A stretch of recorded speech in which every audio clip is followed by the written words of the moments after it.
The noon gun. For 200 years it has set the standard of time in Halifax. But time has taken its toll, and now the Citadel needs friends, needs you. You can become personally involved with the Citadel's restoration. Write for our entertaining and informative kit describing the Halifax Citadel Foundation. Help us reach into the past. There's treasure back there.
The noon gun.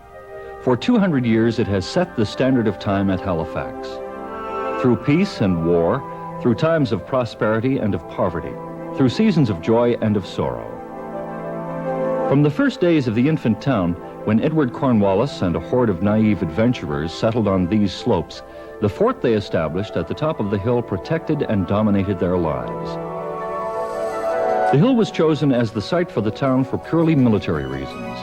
While many since have criticized its location, none has failed to note that the hill made the defense of the town of Halifax a simple and straightforward affair.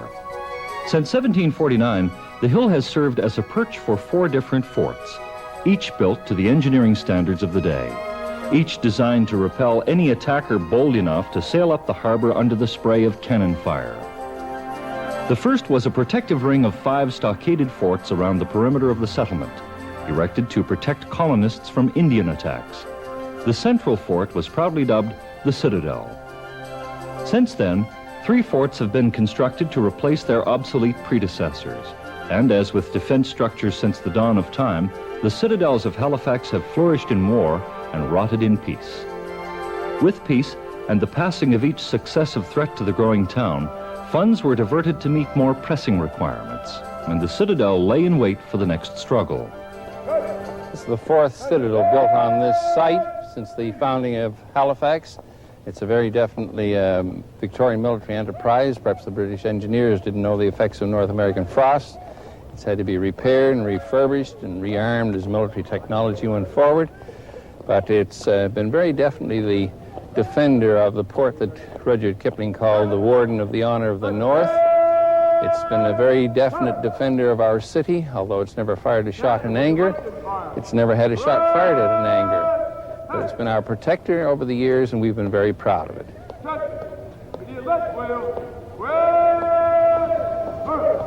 When British troops marched out of Halifax forever in 1906, the defense of Canada became a wholly Canadian responsibility.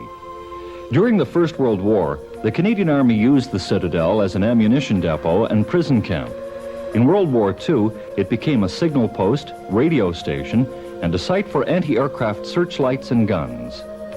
After the war, when the development of military tactics and strategy had finally made such walled forts obsolete, the Halifax Citadel was designated a National Historic Park. More than 1.5 million people visit the park every year. They come to see one of the most convincing defensive structures in the military history of the New World. But they go away with volumes more. Nowadays, the Citadel offers an ever-growing variety of sites and activities to attract, inform, and educate, from the regular drill of the 78th Highlanders to the signaling of messages to ships in the harbor. Visitors can watch the Highland troops on morning parade, view the soldiers of the Royal Artillery at gun drill, try to make an armed sentry crack a smile, sample the food that the average foot soldier ate in the mid-19th century, And then take in the dynamic audiovisual spectacle, The Tides of History, an hour-long voyage into the past. Visitors to the Citadel can take guided tours or plan and conduct their own. But in either case, the learning experience is bound to be refreshing and unique. The daily life of the members of the 78th Highlanders or the Royal Artillery can also be learned from the many displays within the walls of the fort. The casemates housing the guns trained on the ditches surrounding the fort also served as cold and damp prison cells for any who might breach the stiff military regulations. Soldiers in the South Magazine stay busy storing powder kegs on ammunition racks, while the company's storesman fastidiously accounts for every item of stock. In a quiet corner of the fort, on a warm summer evening, a small group of officers read letters from home while preparing for the next day's duties. The work of accurately recreating the environment of the Halifax Citadel in the mid-19th century is a saga in itself. Walls and ditches built to withstand everything but time had decayed and weakened, and by the 1950s were held in place only by shoring timbers which ringed the fort like buttresses on a Renaissance cathedral. In 1976, the Government of Canada announced that under the watchful eye of Parks Canada experts, a $29 million restoration project would be undertaken to return the Citadel to the condition it was in over a century ago. Each stone in each wall was coated, and stone by stone, walls were taken down, given new foundations and drainage systems, and reassembled with each stone in its original location. The cavalier, the central structure in the fort, was rebuilt, re-roofed, and given a completely new face. Signal masts, like those which kept locals in touch with those at sea for more than a century, were erected, and once again tower over the ramparts of the fort. Year by year, the fort was transformed from an interesting but musty relic into a magnificent living exhibition of the routines, priorities, and values of a time long gone. Then, in 1984, the federal government was forced by the pressures of the economy to halt the restoration, with half the work left undone. With $11 million worth of work still to be completed, the project ground to a halt. Shortly after the announcement, however, a unique agreement was signed through which the federal government would join with a non-profit society called the Friends of the Citadel to complete the work. Under the agreement, work on the Citadel will continue with the society raising and contributing 2/3 of the financing, almost $7.5 million, from the newly established Halifax Citadel Foundation. The government will contribute the remaining $3.5 million so that the work can continue. And the work must continue. This fort not only played a dominant role in the life of the city, but also made its indelible mark on the culture of the province, the history of a nation, and the security of an empire.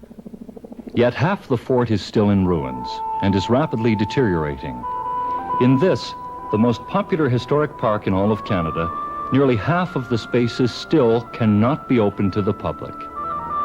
In dimly lit casemates, a schoolroom lies untouched, where once young engineers tackled problems of physics and trigonometry. An officer's mess, a kitchen, a billiards room, and a soldier's canteen all patiently await the restorer's touch. The Halifax town clock, which has ticked away steadily for 180 years, will soon return to the appearance it had in the 1800s. Eventually, as financing is found, exterior ramparts and gun positions will be renewed. Sergeants' and officers' quarters will be put back into use, and the quartermaster's stores will once again be employed in the issue of the goods required to keep a major defense fortification prepared for any action. The Citadel needs friends.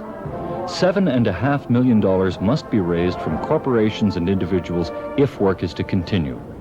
To ensure it, a complete and imaginative fundraising campaign is now underway, by which those who care about the future of the Citadel can become personally involved with its restoration.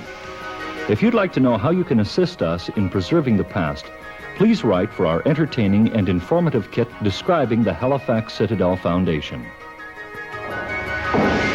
Help us reach into the past. There's treasure back there.